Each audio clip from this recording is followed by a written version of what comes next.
బైబిల్లోని బంగారు మాటలకి మిమ్మల్ని అందరినీ ప్రేమతో ఆహ్వానిస్తూ వాక్యం చదువుకొని ధ్యానించుకుందాం. రోమపత్రిక 10వ అధ్యాయము 12వ వచనం చదువుకుందాము.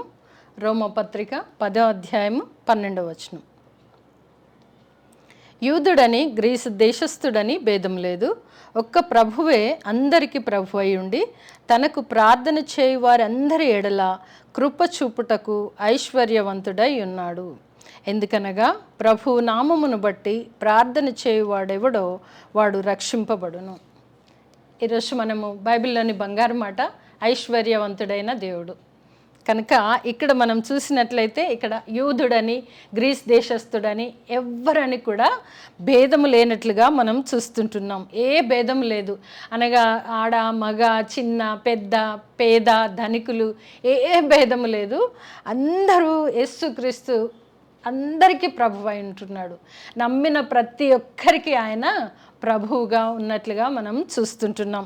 కనుక ఏ భేదం లేదు, అందరికీ ప్రభువు అయి ఉండి తనకు ప్రార్థన చేయు వారందరికీ లేదా తనకి మొరపెట్టు వారందరికీ, తనకి విజ్ఞాపన చేయు వారందరికీ లేదా దేవుణ్ణి స్మరించుకొని వారందరికీ కూడా ఆయన అందరి ప్రార్థనలు వినగలిగిన దేవుడుగా ఉంటున్నాడు. అందుకే మనం చదువుకుంటున్నాము 12వ, తనకు ప్రార్థన చేయు వారందరి ఎడల కృప చూపుటకు ఐశ్వర్యవంతుడై ఉన్నాడు. దేవుడు కృపగల దేవుడు. మనం చెప్తుంటాము కృప చూపుటకు ఐశ్వర్యవంతుడు అనగా దేవుడి దగ్గర సమస్త యావత్తు ఆయన దగ్గర ఉంది. అందుకే ఆయనను ఐశ్వర్యవంతుడు అన్నాం. మన కొరకు ఈ సర్వ సృష్టిని నిర్మించి ఆ సృష్టిని ఏలుటకు, ఆ సృష్టిని అనుభవించుటకు నిన్ను నన్ను చేశారు.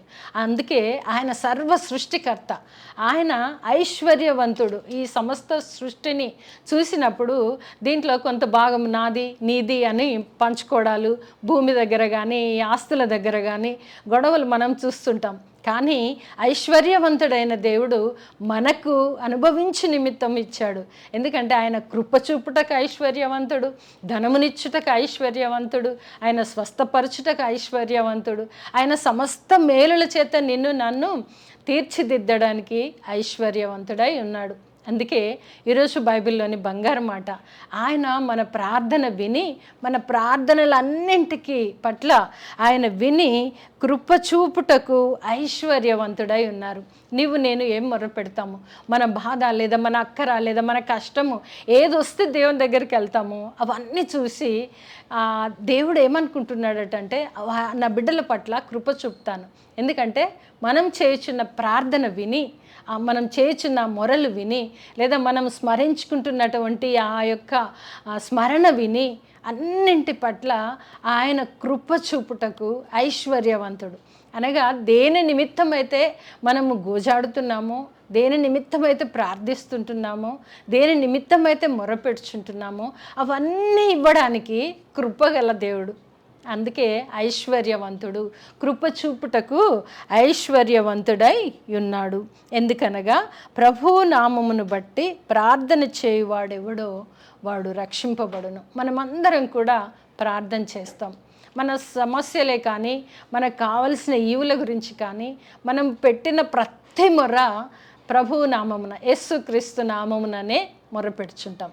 కనుక ఈ ప్రార్థనలు వినే దేవుడు మనకున్నాడన్న విశ్వాసంతో ప్రార్థించే వారంగా ఉండాలి. అందుకే ప్రార్థించేవాడెవరో వారు రక్షింపబడును అని కూడా మనకు వాక్యము తేటతెల్లగా తెలియపరచబడుతున్నది. కనుక నీవు నేను ప్రార్థించినప్పుడు, ఎందుకంటే మన దేవుడు కృపగలిగిన దేవుడు. ఆ కృప ఎలాంటే ఐశ్వర్యవంతుడై ఉండి కృప చూపుతున్నాడు. అంటే కృప చూపడానికి ఒకరికి కృప చూపాడు ఇంకొకరికి చూపడు అనేది లేదు. సమస్త మానవాళికి అనగా తనకు మొర్రపెట్టు వారికి లేదా తనకు ప్రార్థించు వారి అందరి ఎడల కృప చూపటానికి ఐశ్వర్యవంతుడై ఉన్నట్లుగా మనం వాక్యం చూస్తున్నాం. కనుక నీవు నేను అధైర్యపడకుండా ప్రతి విషయమందును దేవునికి ప్రార్థించి దేవుని నుండి పొందుకునే భాగ్యము దేవుడు మనకిచ్చాడు. కనుక దేవునిని అడిగి పొందుకోవాల్సినటువంటి అవసరత ఎంతైనా ఉంది. అలాగే చూస్తే రోమపత్రికలోనే 5వ అధ్యాయము 21వ వచనం చదువుకుందాము. రోమపత్రిక 5వ అధ్యాయము 21వ వచనం చదువుకుందాం. అయినను పాపము ఆయన మరియు అపరాధము విస్తరించునట్లు ధర్మశాస్త్రము ప్రవేశించెను. అయినను పాపము మరణమును ఆధారము చేసుకొని ఎలాగు ఏలనో అలాగే నిత్య జీవము కలుగుటకై నీతి ద్వారా కృపయు మన ప్రభు అయిన యేసు క్రీస్తు మూలముగా ఏలు నిమిత్తము పాపం ఎక్కడ విస్తరించెనో అక్కడ కృప అపరిమితముగా విస్తరించెను. ఇక్కడ మనం చూసినట్లయితే ఎక్కడైతే పాపము ఎక్కడ ఎక్కువగా విస్తరించిందో అక్కడ దేవుని కృప కూడా అపరిమితముగా ఎక్కువగా మరీ ఎక్కువగా విస్తరించి ఉన్నది. మనము పాపంలో పడిపోయినప్పుడు లేదా మనకు తెలియకుండా తప్పులు చేయుచున్నప్పుడు దేవుని కృప అక్కడ మనకు కావలిగా ఉంటున్నది. దేవుడు అక్కడ ఎక్కడ పాపం ఎక్కువగా ఉందో అక్కడ అపరిమితముగా దేవుని కృప ఉన్నట్లుగా మనం చూస్తాం. ఎందుకంటే నీవు నేను నశించడం తండ్రికి ఇష్టం లేదు. కనుకనే పాపంలో ప్రవేశించకుండా ఉండు నిమిత్తము కృప కూడా అక్కడ అపరిమితముగా ఉంది.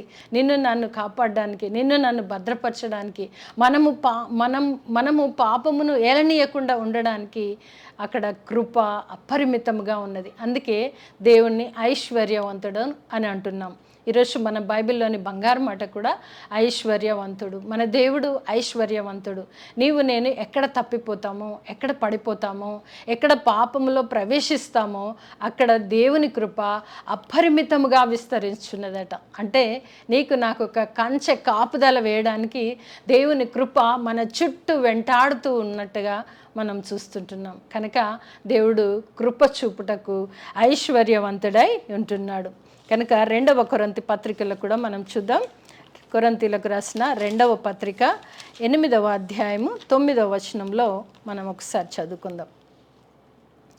మీరు మన ప్రభు అయిన యేసుక్రీస్తు కృపను ఎరుగుదురు గదా, ఆయన ధనవంతుడై ఉండి కూడా మీరు తన దారిద్ర్యము వలన ధనవంతులు కావాలనని మీ నిమిత్తము దరిద్రుడాయను. యేసు ప్రభువారి కృప, ఆయన కృపను మీరు ఎరుగుదురు కదా.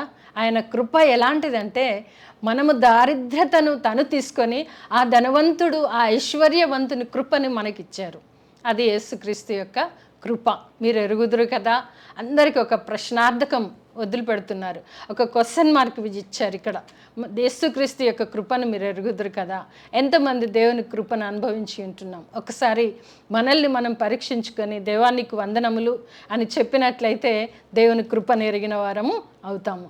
అయితే మనము మన దారిద్ర్యతను, ఎందుకంటే మనం ఆయన పిల్లలు ఎవరైనా మంచిగా లేకుండగా చిరిగిన వస్త్రములు ధరించుకొని లేదైనా సరైన రీతిలో ఇతర పిల్లల వల్ల నా పిల్లలు లేరు అని తల్లిదండ్రులకు ఒకలాంటి మనసు బాధ కలుగుతుంది. అలాగే మన తండ్రి అయిన దేవుడు కూడా మనం దరిద్రులుగా ఉండడం ఆయనకి ఇష్టం లేదు.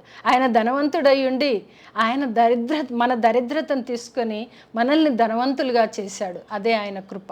ఆయన కృపను మీరు ఎరుగుదురు కదా అని మనకు వాక్యము సెలవిస్తుంది. అలాగే తిమోతి పత్రికలో కూడా మనం ఒకసారి చూద్దాం. అపోస్తలుడైన పౌలు తిమోతికి రాసిన మొదటి పత్రిక 1వ అధ్యాయము 13వ వచనం చదువుకుందాము. 12-13. పూర్వము దూషకుడను హింసకుడను హానికరుడనైన నన్ను తన పరిచర్యకు నియమించి నమ్మకమైన వానిగా ఎంచినందుకు నన్ను బలపరిచిన మన ప్రభు అయిన యేసుక్రీస్తుకు కృతజ్ఞుడనై ఉన్నాను. తెలియక అవిశ్వాసము వలన చేసి తిని గనక కనికరింపబడి తిని, మరియు మన ప్రభువు యొక్క కృపయు క్రీస్తు యేసునందున్న విశ్వాసమును ప్రేమయు అత్యధికముగా విస్తరించెను. అపోస్తలుడైన పౌలు గారు ఒకప్పటి తన పూర్వపు స్థితిని గుర్తు చేసుకొని, నేను ఇలాంటి పరిస్థితుల్లో ఉన్నప్పుడు యేసుక్రీస్తు ప్రభు తన కృప అపరిమితంగా నాపై ఉంచాడు. నేను దూషకుడను హింసకుడను హానికరుడను భయంకరుడైన నన్ను ఆయన అపరిమితంగా ప్రేమించారు, అపరిమితముగా కృప చూపారు, అపరిమితముగా తన పరిచర్య కొరకు నన్ను ఎన్నుకున్నారు అని ఆయన చెప్పడం చూస్తుంటున్నాం. ఒక రకంగా చూస్తే నాలాంటి భయంకరమైన వారు మీరు కాదు, మీరు దేవుని కృపకు పాత్రులు. దేవుని కృప అపరిమితముగా ఉన్నది. నన్ను పిలిచిన దేవుడు మిమ్మల్ని కూడా పిలుస్తాడని ఈరోజు బైబిల్లోని బంగారు మాట. ఐశ్వర్యవంతుడైన దేవుడు ప్రతి విషయంలో నిన్ను నన్ను పిలిచే దేవుడై ఉంటున్నాడని ఇక్కడ మనము చూస్తుంటున్నాం.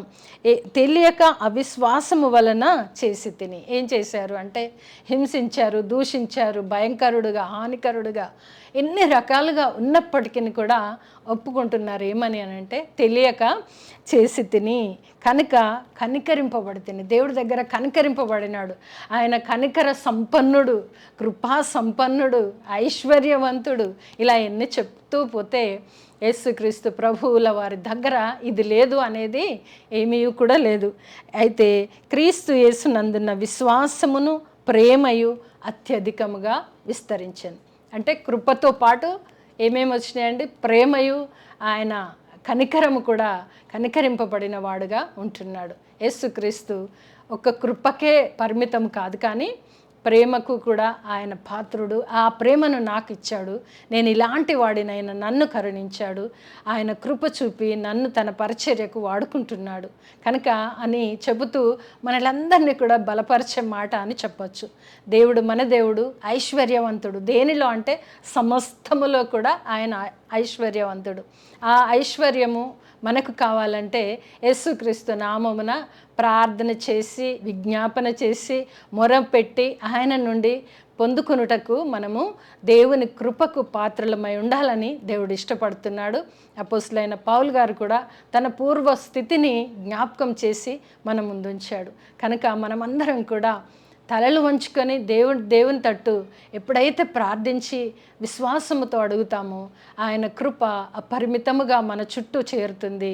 ఆయన ఐశ్వర్యంలో నుండి దేవుడు మనకిచ్చే దేవుడు మనకున్నాడు. కనుక బైబిల్లోని బంగారు మాట, ఐశ్వర్యవంతుడైన దేవుణ్ణి కలిగి ఉన్నందుకు దేవునికి వందనములు అంటూ మనం ఎల్లవేళలా దేవుణ్ణి స్తుతించి పాడి కొనియాడి ఆయన నామస్మరణ చేయుదుము గాక. ఆమేన్.